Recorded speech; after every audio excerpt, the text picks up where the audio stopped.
출애굽기 18장 1절에서 12절까지인데요. 제가 읽어드릴게요. 모세의 장인이며 미디안 제사장인 이드로가 하나님이 모세에게와 자기 백성 이스라엘에게 하신 일, 곧 여호와께서 이스라엘을 애굽에서 인도하여 내신 모든 일을 들으니라. 모세의 장인 이드로가 모세가 돌려보냈던 그의 아내 시보라와 그의 두 아들을 데리고 왔으니 그 하나의 이름은 게르솜이라. 이는 모세가 이르기를 내가 이방에서 나그네가 되었다 하며 하나의 이름은 엘리에셀이라. 이는 내 아버지의 하나님이 나를 도우사 바로의 칼에서 구원하셨다 함이더라.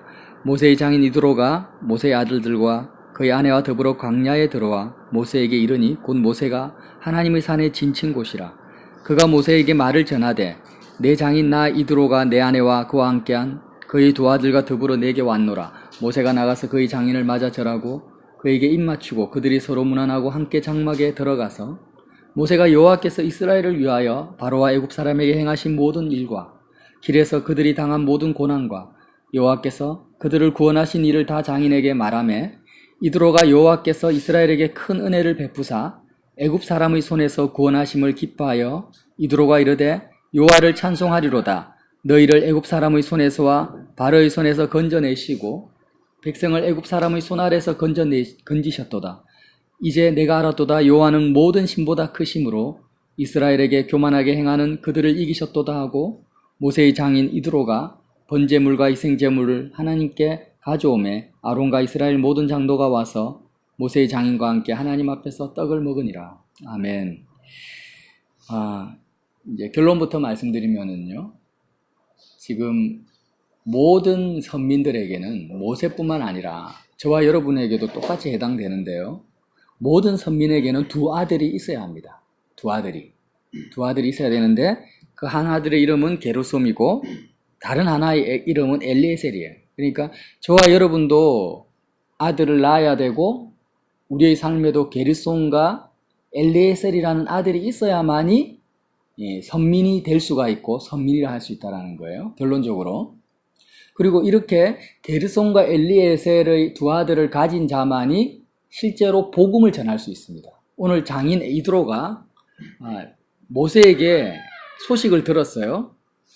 출애굽과 하나님께서 이스라엘 백성을 애굽에서 바로의 칼에서 구원하신 내용을 듣고 이드로가 어떻게 반응합니까?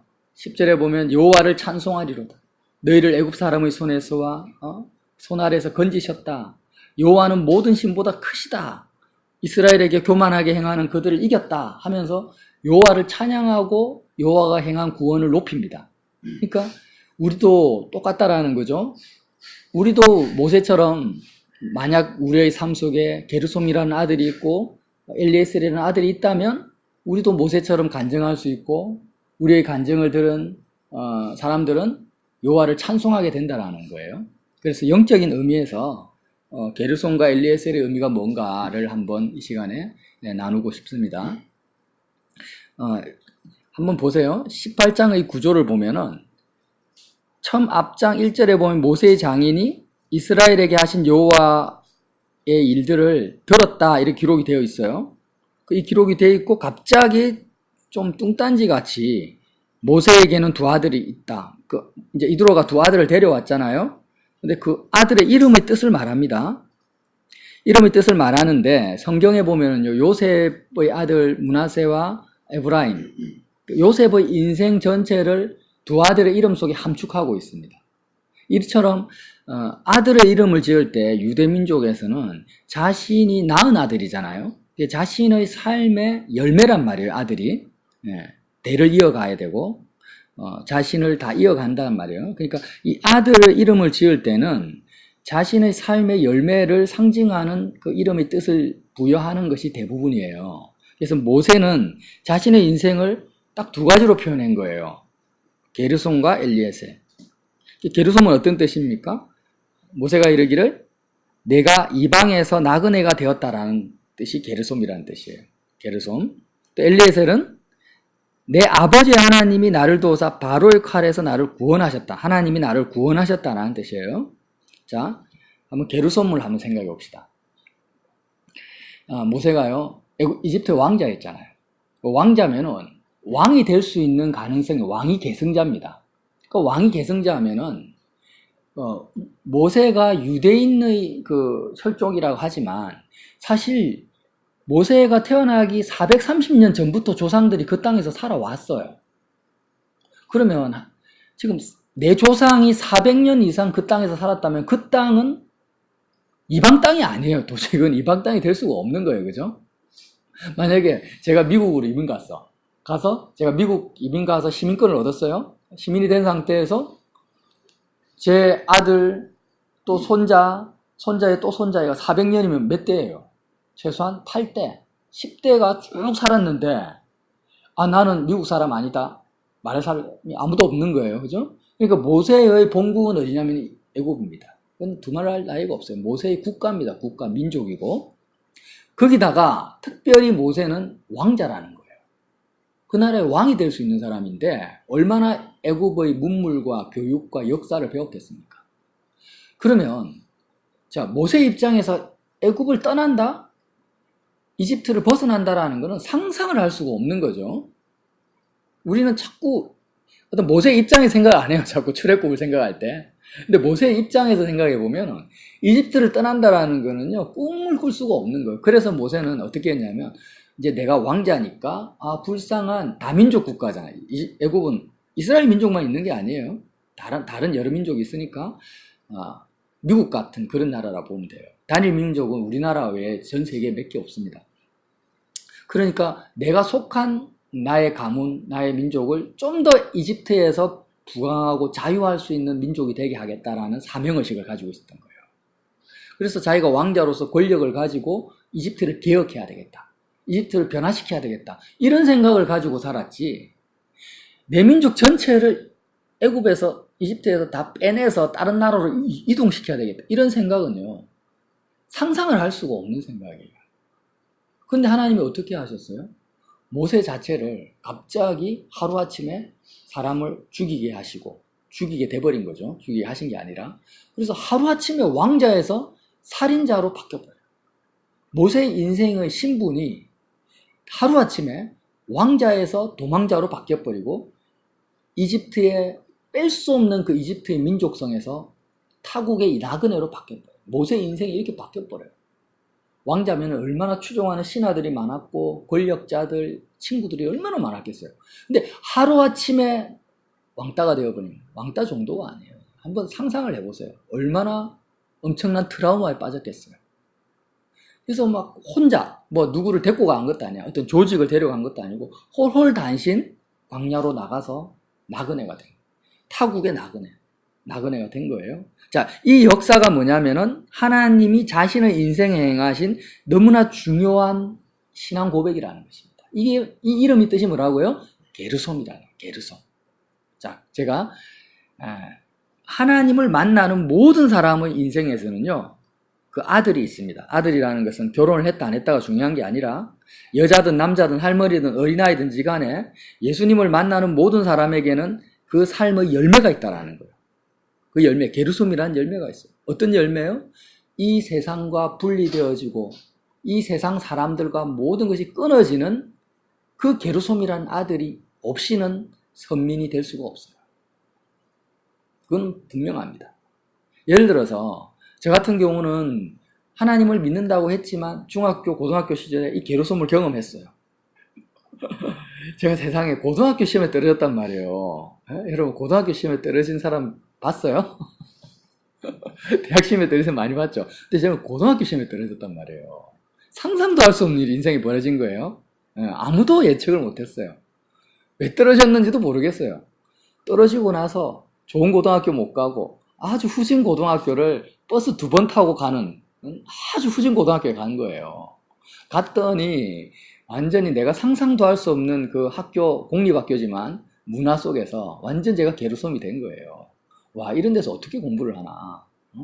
기독교 학생은 하나도 없고 불교 학생회가 잡고 있고 아이들은 대학 갈 생각을 아예 안 하는 아이들만 꽉 차 있는. 너무너무 이제 요나 물고기 뱃속에 들어간 그런 느낌. 이 게르솜이라는 것이 정말 요나가 물고기 뱃속에 들어간 것 같이 모든 사람들과 단절되고 정말 이 땅에서는 내가 말을 통할 수 있고 대화할 수 있는 모든 것이 다 끊어진 상태를 말하는 거예요. 그 상태가 뭐 물질의 환난이든 가정적인 환난이든 자기의 성격적 결함이든지 간에 저와 여러분의 삶 속에 게르솜이 반드시 있다라는 겁니다. 하나님이 왜 그렇게 하시겠습니까? 왜냐하면 모세를 아까 제가 말씀드렸듯이 모세는 죽었다 깨어나도 애굽에서 빠져나와야 된다는 생각 자체를 할 수가 없는 거예요. 살인자가 되기 전까지는, 나그네가 되기 전까지는.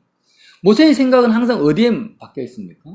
내가 태어난 이 땅, 내가 기반을 잡고 있는 이 땅에서, 이 이집트에서 내가 한번 잘 살아봐야 되겠다. 한번 주님의 뜻을 행해봐야 되겠다. 내 민족을 바꿔봐야 되겠다. 이 나라를 더 정의롭고 공의롭고 행복한 나라로 만들어봐야 되겠다는 생각을 가지지, 내가 태어난 이 땅을, 이 사회를 여기서 떠나야 되겠다, 여기서 빠져나와야 되겠다라는 생각 자체를 아예 못한다라는 거예요. 만약 여러분이 정말 우리가요 모세 같은 환경에서 태어났다면, 아니면은 아무것도 사람들과 뭐 부모님과 대화도 잘 되고 친구들하고도 학창 시절 때 너무 친하고 교우 관계도 좋고, 아니면은 또 사회생활도 너무 직장 생활에 승승장구하고, 그러면은요 내가 머물러 있는 직장, 내가 머물러 있는 학교, 내가 머물러 있는 가정에서 어쨌든 잘 살아보겠다라는 생각을 가지지, 거기서 내가 죽어야 되겠다, 십자가를 바라봐야 되겠다, 주님을 만나야 되겠다, 내가 본향은 이 땅이 아니다, 나는 하나님, 보이지 않는 하나님의 나라가 나의 본향이다, 나는 사람을 의지해서는 안 되는구나, 보이지 않는 하나님만을 의지해야 되겠다, 이런 생각을 가지겠습니까? 그게 가능할 것 같아요? 그건 불가능한 거예요. 인생에게 그런 인생은 없어요. 그러니까 하나님께서 우리를 구원하실 때는 우리에게 뭘 주기 원하십니까? 예수님을 우리에게 주시기 원합니다. 하나님이 세상을 이처럼 사랑하사 독생자를 주십니다. 하나님 자체를 우리에게 영원한 기업으로 주셔요. 모세가 지금 네 지파거든요.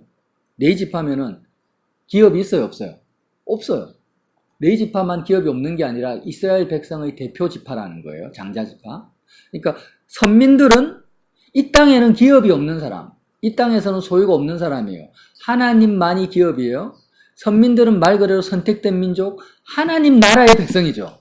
이집트 백성도 아니고 사실 육적인 이스라엘의 백성도 아니에요.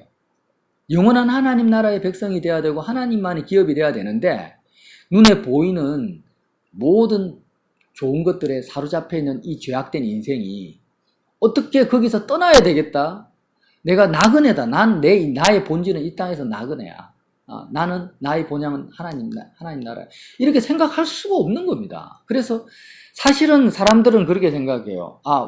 모세가 너무 안 됐다, 이집트 왕자에서 하루아침에 도망자가 되다니, 아이고 불쌍해. 그게 아닙니다. 하나님의 구원의 역사인 거예요. 만약에 여러분이 아들 둘이 낳았는데 한 아들 이름을 게르솜이라 지었어요. 그럼 아들이 엄청 불만이 많을 것 같아요. 아빠, 왜 내 이름이 뭐예요? 발음도 별로 안 좋고 게르솜이 뭐야, 게르솜이. 솜도 여러 가지 솜이 있는데 좀 이상하잖아, 그지? 개털도 아니고. 그러면 왜 내 이름을 이렇게 지었어? 이름 뜻이 너무 안 좋은 거예요. 뭐예요? 내가 타국에서 나그네가 되었다. 그럼 나는 계속 나그네로 살아란 말이에요? 그게 아니에요. 그 게르솜이라는 이름이 너무나 깊은 뜻이 있고 모든 사람이 가져야 될 이름이라는 겁니다. 그래서 우리가 우리의 삶 속에 게르솜이 있을 때 그 다음에 나타나는 이름이 뭐라고요? 엘리에셀이야. 엘리에셀이 뭐예요? 내 아버지의 하나님, 아브라함의 하나님, 이삭의 하나님, 야곱의 하나님이에요. 그러니까 하나님께서 이미 창세 전부터 나를 선택하시고 나에 대한 모든 계획을 가지고 계신 그 하나님을 말하는 것입니다. 예정하신 하나님. 내 아버지의 하나님이 나를 도우사, 태초 전부터 나를 예정하시고 나를 구원하시기로 작정하신 그 하나님이 나를 도우셨어요. 나를 구원하셨어요. 어디서요? 바로의 칼에서 바로라는 것은요, 이집트의 왕이잖아요. 근데 이것은 세상 권력의 최정점을 말하는 거예요. 세상 권력과 세상 부귀영화의 최정점이에요. 바로가 서 있습니다. 거기서 칼이라는 것은 힘을 말하는 거예요. 무력, 올무. 거기서 우리를 어떻게 끄집어내셨다, 구원하셨다라는 것은 건져내셨다라는 거예요. 자, 모세를 어떻게 건져내셨습니까? 하루아침에 애굽의 왕자 신분에서 도망자 살인자가 되게 하셔서 모세를 이집트에서 끄집어내셨어요. 그럼 이스라엘 민족을 어떻게 바로의 칼에서 구원하셨어요? 10가지 재앙으로 유월절 사건으로 구원하셨어요. 유월절 사건으로 구원하셨는데 이 구원이 똑같더라는 거예요. 게르솜이나 엘리에셀이나 사실은 하나님의 구원을 상징하고 있다. 사람들이 보기에는 너무나 다른 형편이에요. 그런데요, 이게 구원이 구원 같지가 않아요. 겉으로 보면. 한번 생각해 보세요. 이드로가 사위 모세를 만나러 왔는데 그 수많은 250만 명이나 되는 민족들이 적과 꿀이 흐르는 가나안 땅에 있는 게 아닙니다. 정말 물 한 모금 안 나고 씨 하나, 풀 하나 안 자라는 가도 가도 끝이 없는 광야에 덩그러니 250만 명이 모여 있는 거예요. 여러분, 이게 구원입니까? 얼마나 황당한 거예요. 그러니까 지금 상식적으로 생각하면은 모세가 자기 민족을 이끌고 광야로 완 모습을 보고 정상적인 사람이라면 어떻게 말해? 야, 너 미쳤냐? 너 도대체 어떻게 하려고 이 많은 사람을 광야로 이끌어냈어? 제정신이냐? 어떻게 이 사람을 마실 물은 어떻게 할 것이며 먹을 양식은 어떻게 할 것이며 앞으로 너 어떻게 할래?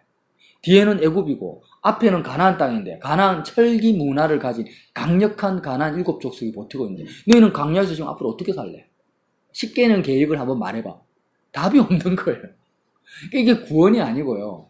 이스라엘 백성이 모세에게 원망한 것처럼 당신이 우리로 하여금 굶어 죽게 하려고 우리를 이끌어왔냐. 이런 상황이라는 눈에 보이는 거예요. 그런데 이두로가 뭐라고 합니까? 그 현장을 보고 바로의 칼에서 여러분 구원했다. 여호와를 찬송하리로다. 참으로 사람의 손에서 여호와를 건지셨다. 이렇게 고백하는 거예요. 이두로 장인 정말 복음을 알고 있는 분이라는 거예요. 정말 하나님을 믿고 있다라. 하나님 한 분을 가지는 것이 진정한 구원이라는 것을 이두로 깨달았다라는 것입니다. 그래서 오늘 보세요. 10절에 이두로가 이르되 여호와를 찬송하리로다. 너희를 애굽 사람의 손에서와 바로의 손에서 건져내시고 백성을 애굽 사람의 손 아래서 건지셨다.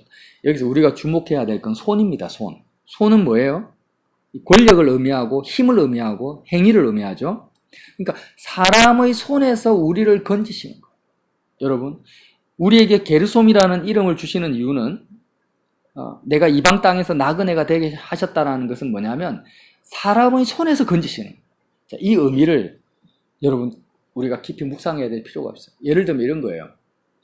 지금 오늘 혜민 형제가 와서 정말 반갑고 지금 안 오다가 어쩌다 온 게 아니에요. 이미 하나님 나라의 선민이고 십자가 생활을 하고 있잖아요. 현장에서 하고 있는데 지금 오늘은 여기 와서 같이 할 뿐이지 별로 바뀐 건 없어요. 맞죠? 또 가면은 혼자서 십자가 생활하면 되는 거예요. 그죠? 자, 근데 사람의 손이 뭐냐면 영인이도 마찬가지고 사회생활하는 단자들도 마찬가지지만 우리가 직장에 가면요, 사회에 가면은 전부 어디 손 아래 있습니까? 사람 손 아래 있습니다. 사람들의 가치관과 생각 속에 있는 거예요. 그러면 취업 준비하고 있는 취업 준비생들에는요, 하나같이 생각하는 게 뭐냐면 어느 대학, 어느 직장에 취업할 건가? 그게 매여 있다라는 거예요. 그게 사람의 그 연줄, 직장의 안정성, 이 세상이 나에게 제공해주는 먹고 사는 그게 전부 사람의 손이라는 거예요. 그러니까 자, 우리는 지금 매장을 하나 오픈을 했단 말이에요. 예인이, 우리 조예인이 매장 앞으로 될 매장인데, 그럼 매장을 오픈하면은 오픈한 사람마다 기본적으로 다 세상 사람들은 어디에 있냐? 사람의 손 아래 있다. 이게 뭐냐? 오픈을 하면 어떻게 해야 된다? 매출이 올라가야 되고 성공해야 된다. 직장에 취업해야 된다. 그런 사고방식 속에 이미 묶여 있는 것입니다. 이게 뭐예요? 구원받지 못한 상태다. 장사를 하는데 하루가 지나고 이틀이 지나고 3일이 지나도 전혀 매출이 오르지가 않아요.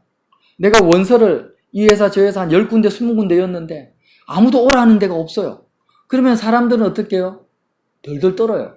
불안해져요. 어떻게 살고 염려해요. 이게 뭐예요? 바로의 칼 아래 있는 겁니다. 바로의 칼 아래 있는 거예요. 한번 생각해 보세요. 하나님이 우리 아버지란 말이에요. 지금 만나와 메추라기로 먹고 사는 것을 정말 세상 사람들은 상상도 할 수 없는 방법으로 반석에서 물이 나게 하시고, 만나로 나를 먹이시는 하나님, 정말 물 하나 나지 않는 광야에서 40년 동안 옷 하나 헤이지 않고 나를 지켜주시는 그 하나님의 자녀가 누굽니까? 선민이에요. 우리란 말, 우리. 세상의 어떤 권력도 가장 강력한 바로의 대군도요, 그 기병들도 바다에 다 수장시켜버리는 그 하나님이 우리 아버지라는 거예요. 그 선민이 난데, 나의 정체성인데, 내가요, 아니, 취업이 좀 안 된다고 염려를 해요, 사람들. 말이 됩니까? 장사가 좀 안 된다고 그것 때문에 불안해요. 승진이 안 된다고 내가 마음이 조급해지고 스트레스를 받아요. 그런 게 다 뭐예요? 사람의 손 아래에 있는 거예요.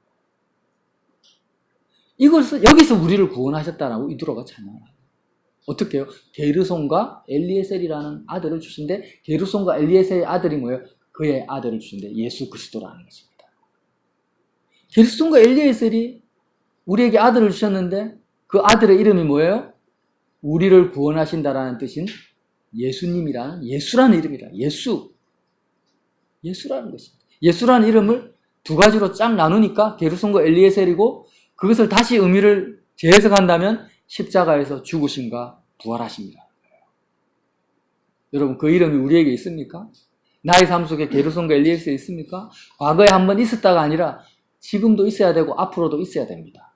우리는 그 이름을 의지해서 주님께 나아가는 거예요. 그 주님의 이름이 우리를 어디에서 구원한다고요? 사람의 손 아래에서 우리를 구원하십니다. 사람의 손 아래에서 구원하십니다. 그러면 그 구원을 누리려면 우리는 주님의 이름을 불러야 되는데, 어떻게 불러야 되냐면, 나는 이방 땅에서 타국에서 이 나그네가 돼버려야 돼요. 자, 나그네가 된다. 완전히 빠져나와야 돼요.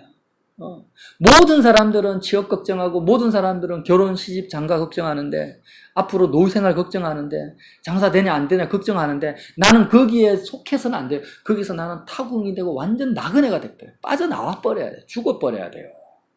십자가 붙들고 죽어버려야 돼. 나그네가 돼버려요. 하루아침에 왕자가 도망자가 된 거죠. 그냥 우리는 그 사람의 손 아래에서 한번 잘 살아보려고 주야 하고 기도하는 자들이 아니라는 거예요. 한번 내가, 주님 나에게 좋은 직장을 주세요. 하나님 내가 좋은 신랑, 좋은 아내 만나게 해주세요. 주야 하고 기도하는 사람이 아니라 죽어버리고 빠져나와버려요. 게르솜이라는 이름, 그 이름을 부르라는 거예요. 예수의 이름을 부르라는 거예요. 그 이름을 부르는 자마다 구원을 얻으리라. 그래서 빠져나오면 하나님이 깨닫게 하시는 거예요. 빠져나오는 순간, 아, 바로 이 칼 아래에서 나를 구원하신 거구나, 이게.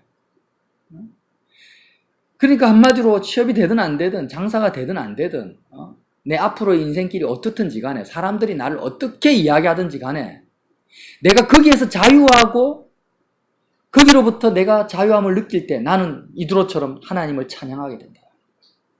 어떻게 찬양합니까? 11절에 이제 내가 알았도다. 그전까지는 내가 깨닫지를 못해요. 예. 좋은 직장에 취직되고 좋은 사람 만나서 행복한 결혼생활 해야 구원인지 알았어요. 성진이 잘해야 구원인지 알았어요.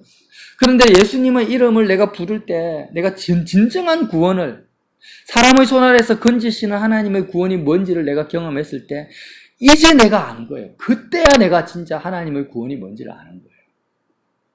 여호와는 모든 신보다 크시다. 사람들에게 신이 다 돈이 신이고 권력이 신이고 이 땅에서의 행복이 신입니다. 그런데 그 모든 것보다 여호와는 모든 신보다 크시구나. 내가 소유한 하나님, 내가 가지고 있는 예수님이 주시는 기쁨과 행복보다 더 큰 것은 없구나. 오직 나는 주님만 있으면 되는구나. 하나님 한 분만 나와 동행하시면은 나는 어떤 상황과 형편에서도 나는 항상 기뻐하고 감사할 수 있는 천국이 내 것이구나. 이게 이제 그걸 알았다라는 거예요. 이제 내가, 이게 복음이라는 거예요. 이제 내가 알아. 여호와는 모든 신보다 크시다. 다른 신들은 전부 사람의 손으로 만든 신입니다. 그걸 뭐라고 합니까? 우상이라고 합니다. 사람의 손으로 만든 신은 우상이라고 해요. 우상을 섬기는 자는 전부 사람의 손 아래에 있는 것입니다. 그러나 살아계신, 스스로 계신 여호와 그 하나님은 사람의 손으로 만든 우상보다 크시다. 그래서 이스라엘에게, 선민들에게 교만하게 행하는 그들을 이기셨도다. 여러분, 교만하게 행한다. 이스라엘에게 교만하게 행하는 것이 뭐겠습니까? 이 말씀만 나누고 마치겠는데요. 이 뭐가 교만하냐면 예수 믿는 예를 들어서 영인이에게 이제 오는 거예요. 친구들이 와가지고 영인이가 이제 영인아, 네 이번에 공부 시험 완전히 공 못했더라. 너 그래가 졸업이나 제대로 하겠냐? 뭐 이렇게 이야기를 하면은 영인이 마음이 그 사람들 말 듣고 마음이 팍 힘들어지는 거예요. 이렇게 사람들이 하는 것들이 선민들에게 교만하게 행하는 거예요. 교만한다라는 건 뭐예요? 정말 해서는 안 될 말을 하는 거고, 정말 왕 앞에 갔는데요. 왕 앞에 갔는데 사람들이 왕을 팍 무시해버리는 거예요. 그럼 어떻게 합니까? 왕이 가만히 안 두죠. 그런 교만. 그러니까 이제 좀 세상적인 비유지만 난 재벌이에요. 내 돈이 얼마인지도 모를 정도로 재벌인데 그 사람한테 와가지고 당신 이번 주 수익이 얼마 없다면서요. 앞으로 어떻게 뭐 먹고 살래요? 이렇게 이야기하는 게 뭐예요? 정말 말도 안 되는 교만이잖아요. 내가 이번 주에 돈 안 벌어놔도 내 통장에는 지금 어마어마한 돈이 다 있는데. 그러니까 나는 지금 하나님이 있는데요. 나는 이스라엘이는 선민이야. 하나님이 내 아버지야. 하나님을 나의 기업으로 삼고 있는데 그 사람한테 와가지고 야, 너 취업이 안 됐다며? 너 성적이 안 좋다며? 야, 너 지금 아직도 결혼도 못했다며? 어떡할래? 하나님 보시기에는 정말 선민들에게 교만하게 행하는 거예요. 그렇게 이스라엘에게 교만하게 행하는 그들을, 그렇게 말하는 그들을 하나님이 이겨버리시는 거예요. 이겼다라는 게 뭐예요? 아니, 하나님의 백성이요, 그 사람들이 말하는 그런 상황과 형편 속에서도 하나님 때문에 기뻐하고 세상을 이겨버리는 거예요. 이해되십니까? 이해되세요? 장사를 하는데 장사가 너무 안 돼요. 매출도 안 돼요. 그럼 사람들이 와서 걱정을 하는 거예요. 당신 이렇게 하면 쫄딱 망하겠는데 어떡할래요? 그런데 장사하는 사람이 하나님 백성이에요. 아무렇지도 않아요. 너무 기뻐요. 하나님 때문에 너무 즐거워요. 그게 뭐예요? 교만하게 행하는 그들을 이겨버려요. 누가요? 그가 잘난 게 아니야. 하나님이 이기신 거예요. 그 안에 있는 하나님. 이게 구원이라는 거예요. 그의 이름은 뭐예요? 게르손과 엘리에셀이에요. 그의 이름은 예수. 예수의 이름으로 이겼다. 내가 세상을 이겼노라. 주님이구만. 내가 세상을 이겼다. 주의 이름으로 이기신. 자, 그래서 말씀을 마치겠습니다. 그래서 모세의 장인 이드로가 번제물과 희생제물을 하나님께 가져옵니다. 예. 아론과 이스라엘 모든 장로가 모세의 장인과 하나님 앞에서 떡을 먹으니라. 떡은 뭘 상징합니까? 예수님의 살과 피를 상징하는 것. 살과 피를 먹고 마시면서 주님을 즐기고 주님을 기뻐하며 주님의 이름을 높이는 이 내용이 뭐예요? 광야에서 너무나 아름답고 세상 사람들은 무슨 내용인지 도저히 이해할 수 없는, 세상이 알 수 없는 그 비밀, 그 이름을 나누는 것입니다. 저와 여러분이 어떻게 살아야 되겠습니까? 우리가 그 이름으로 세상을 이겨야 되는데, 저와 여러분의 삶 속에서 게르솜이 있죠? 분명히 있습니다. 너무나 처참하고 겉으로 보면 비참하고 하나님이 나를 도우시는가? 나는 인생에 외로운 참새 같고 나를 버리신 것 같고 아무하고도 대화가 안 되고 아무도 내 고통을 알아주지 못하고 정말 홀로 된, 정말 이 세상에 어느가 하나 의지할 것 없는 그런 게르솜과 같은 이름을 하나님이 우리에게 주셨는데, 그렇게 주신 이유가 뭐라고요? 나에게 진정한 하나님의 나라, 하나님 자신을 주시기 위해서 빠져나와야 된다. 이 땅에서 나그네다. 너희는 이 땅에서 나그네야. 너희는 선민이다. 너희는 하나님의 나라의 백성이다. 라는 것을 우리에게 주시기 위한 거라는 거예요. 그래서 이제는 사람들이 나에게 어떻게 행하든지 간에 딱 이렇게 해야 돼요. 취업 문제, 결혼 문제, 건강 문제 앞에서 나는 게르솜이다. 거기에 내 마음이 사로잡히면 안 되는구나. 그것을 바꾸려고 해도 안 되는구나. 그냥 나그네가 되어버려. 이방인이 되어버려야 돼. 그 상태에서 내가 십자가를 붙드는 거예요. 그것을 그렇게 되기 위해서 붙드는 거예요, 이제는. 그게 하나님의, 사람의 손에서 나를 구원하시는 역사라는 것입니다. 그런 하나님의 은혜, 그 그리스도의 이름을 붙들고 또 일주일도 승리하시기를 예수님 이름으로 빌어드립니다.